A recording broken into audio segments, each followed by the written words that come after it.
Hi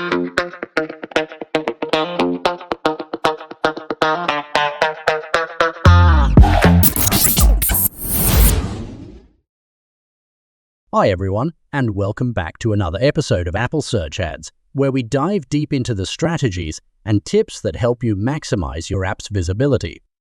I'm Andrew, your host, and as always, I'm joined by Ariana. How's it going, Ariana? Hey Andrew, I'm doing great. Excited to be here today and discuss a topic that's crucial for anyone running Apple Search Ads: budgeting. Absolutely. Budgeting can make or break your campaign, right? It's something that many app marketers find challenging, especially when they're just getting started with Apple Search Ads. So, Ariana, let's kick things off by addressing the big question. How much should you spend on Apple Search Ads? That's the million-dollar question, Andrew. The truth is, there's no one-size-fits-all answer. It really depends on your app's goals, the market you're targeting, and of course your overall marketing budget. But there are some guidelines and strategies that can help you set and manage a budget effectively. Great point, Ariana.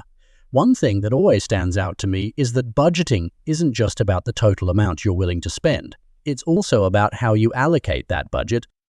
What are your thoughts on how to approach this? Exactly, Andrew. When setting a budget, you need to consider both the overall monthly or weekly spend and how much you're willing to pay for each tap or conversion. Start by defining your key metrics, like cost per tap ATLTAG or cost per acquisition CPA, and use these to guide your budget allocation. That makes sense. So if I'm just starting out, what's a good baseline to work with? For those just starting out, a conservative approach is often best. Consider allocating a smaller portion of your marketing budget, maybe 10-20, to Apple Search Ads initially. This allows you to test the waters and see how effective the ads are for your app before committing more. And I suppose it's important to monitor and adjust, right? You can't just set it and forget it. Exactly. Apple Search Ads require active management. Start with a small budget and gradually increase it as you see what's working. Use the data you gather, like which keywords are driving the most conversions or which campaigns have the best return on investment, to refine your budget allocation. Speaking of refining, how do you handle campaigns that aren't performing well? Should you just cut the budget? Not necessarily. Before cutting the budget, try optimizing the campaign. Look at your keywords, ad creatives, and bid strategy. Sometimes a few tweaks can turn a struggling campaign around.